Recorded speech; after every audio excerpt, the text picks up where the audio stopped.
कम है।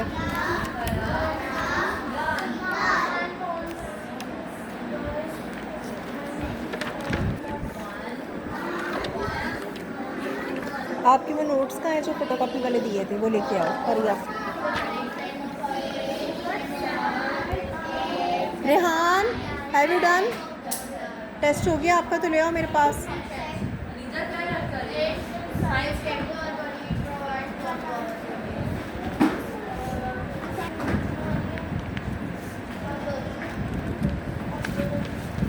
इसकी रीडिंग करो और लिखो, मैं भी सुनती हूँ आपसे।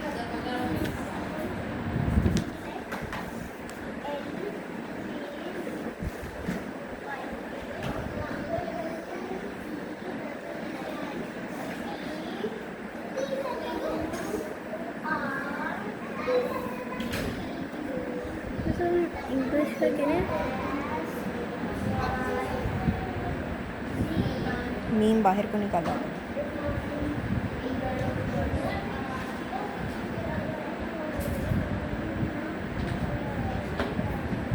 बीमार में एक लफ्ज़ से लाख लाख नहीं लिखा।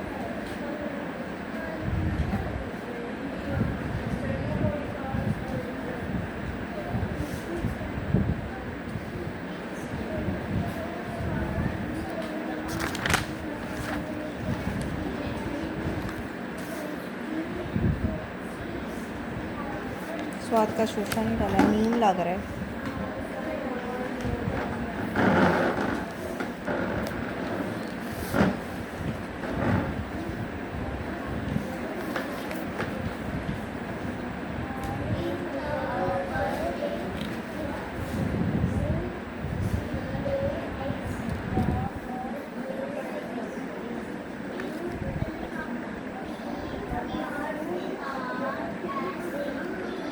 आगे नहीं लिखा, इसमें लिखी हुई थी।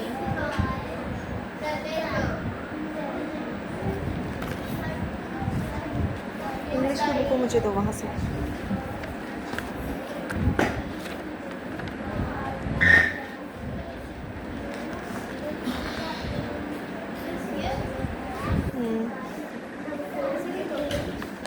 पहले इसकी एक्सरसाइज कंप्लीट करो। फिल इन द ब्लैंक्स करने हैं, ट्रू फॉल्स करने हैं, और ये मुफीद चीज़ें और नुकसानदेह चीज़ें। ये तीनों क्वेश्चन मैंने मार्क कर दिए हैं। ये फटाफट से अभी करके लाओ ताकि मुझे पता चले आपको चैप्टर समझ में आए। उसके बाद हाँ, उसके बाद इंग्लिश का क्यों नहीं याद हो रहा? क्या नहीं याद हो रहा? मुश्किल लग रहा है। देखो बहुत सिंपल सी चीज़ है। मॉलिक्यूल्स, सॉलिड की जो मॉलिक्यूल्स हैं, they are very closely to each other, closely pack to each other. हाँ बेटा, आपने उल्टा लिख दिया है, ऐसे नहीं लिखना, आप गलत लिख रहे हो। आपने क्या पढ़ा है? दाल अलिफ दा ऐसे लिखते हैं, दाल अलिफ डा ऐसे, आपने सारा उल्टा लिख दिया है। उल्टा क्यों लिख रहे हो? पहले बैठ के इसको याद करो, बोल बोल के बे अलिफ बा से सारा याद करो। ठीक है, मैं चेक करती हूँ। एक दफ़ा चेक कर लो, अंदर मिस्टेक्स मुझे नज़र आ रही हैं। एक दफ़ा यहीं बैठ के चेक करो, कोई मिस्टेक तो उसको निकालो। चेक ज़रूर किया करो करने के बाद, ठीक है ना? ये देखो, the molecules in a solid are arranged, इधर आओ, arranged very tightly and closely pack to each other.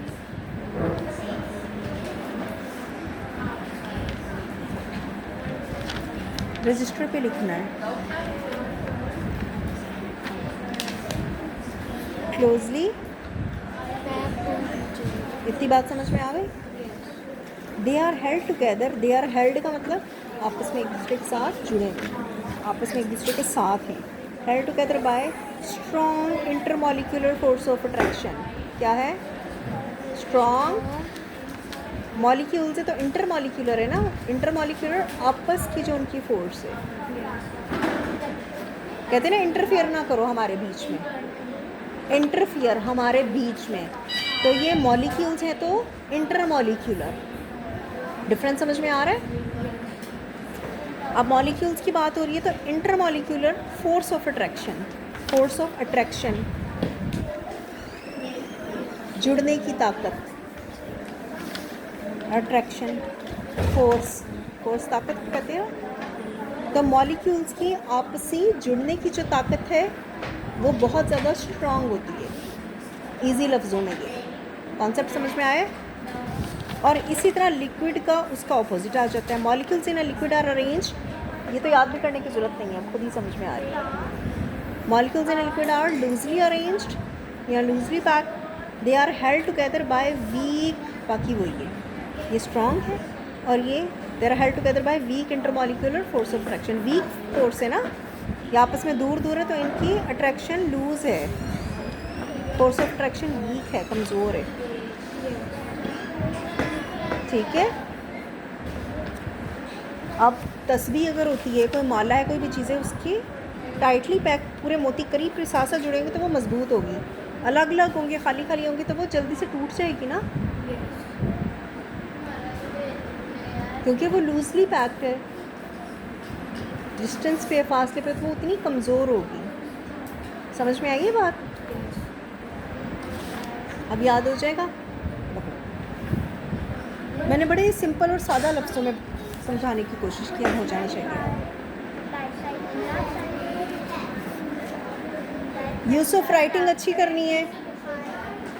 मैं बहुत सारे खेल खेलता हूँ, मेरा पसंदीदा खेल हॉकी है, ये हमारे मुल्क का कौमी खेल, ऐसे नहीं नुक्तों वाला काफ आएगा, कौमी खेल है ये। खेल दुनिया भर में खेला जाता है। मैं अपने दोस्तों, नून गुन्ना कहाँ है, के साथ हॉकी खेलता हूँ। भारी हरूफ का इस्तेमाल होगा। काफ है, ख ये खे, लाम खेल, तेल का खेलता हूँ। हॉकी खेलने के लिए खेलते हो आप कि खेलते हो? बताओ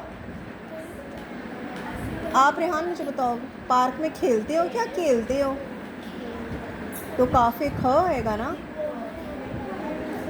हॉकी खेलने से इंसान सेहत में ये नहीं आएगा, तंदुरुस्त रहता है। मैं स्कूल के मुकाबलों नीम काफ अलिफ का हिस्सा लेता हूँ। लाम ये ले, ते अलिफ ता लेता हूँ। हॉकी दो टीमों के दरमियान खेला जाता है, ये सही लिखा है, खेला। हॉकी की एक टीम में ऐसे नहीं लिखना, में 11 बंदे होते हैं। अल्लाह अकबर। 11 खिलाड़ी जो खेल खेलने वाले होते हैं, इनको क्या कहते हैं? बोला करो रेहान, मुझे तो आता है, बच्चों से मैं पूछती हूँ। साथ साथ बोला करो ताकि मुझे पता चले आप लोग मेंटली एक्टिव हो। हॉकी की एक टीम में 11, मैं हॉकी बहुत शौक से खेलता हूँ। अभी इसला लिखो, फिर नेक्स्ट काम दो। बोल बोल के लिखना है। क्या करना है? क्या करना है? ऊंचा बोलो। क्या करना है? बोले बगैर नहीं लिखना। पढ़ो, मैं क्या लिख रही हूँ?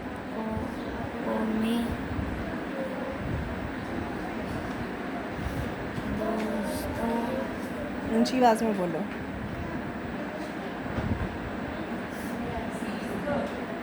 खेलता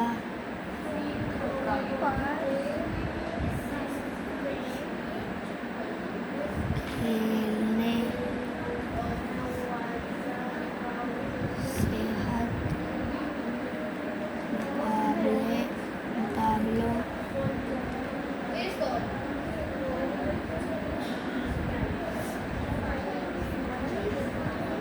बोलो ना। टीमों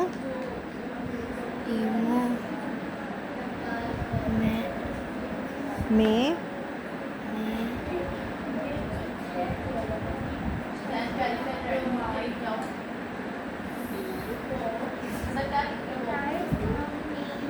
खिलाड़ी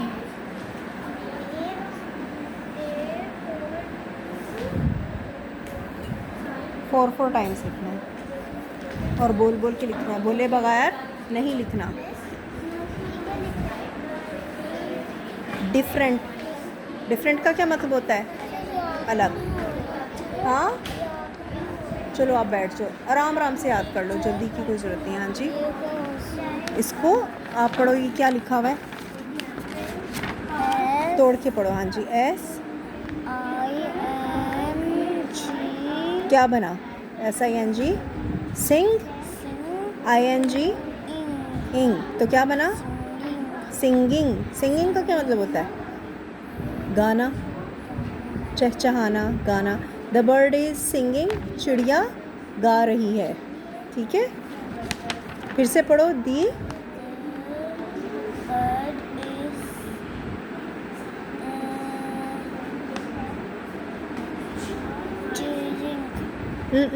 फिर से तोड़ के पढ़ो जैसे मैंने कहा है सिलेबल्स में।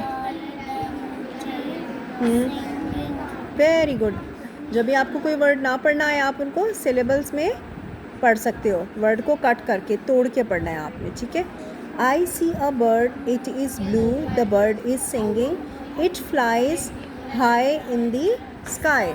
अब इसका meaning, I see a bird, मैंने एक परिंदा देखा, इट इज़ ब्लू, वो नीला है, नीले रंग का है, द बर्ड इज़ सिंगिंग, परिंदा गा रहा है, इट फ्लाइज, वो उड़ता है, high in the sky, high का मतलब ऊंचा, वो आसमान में ऊंचा उड़ता है।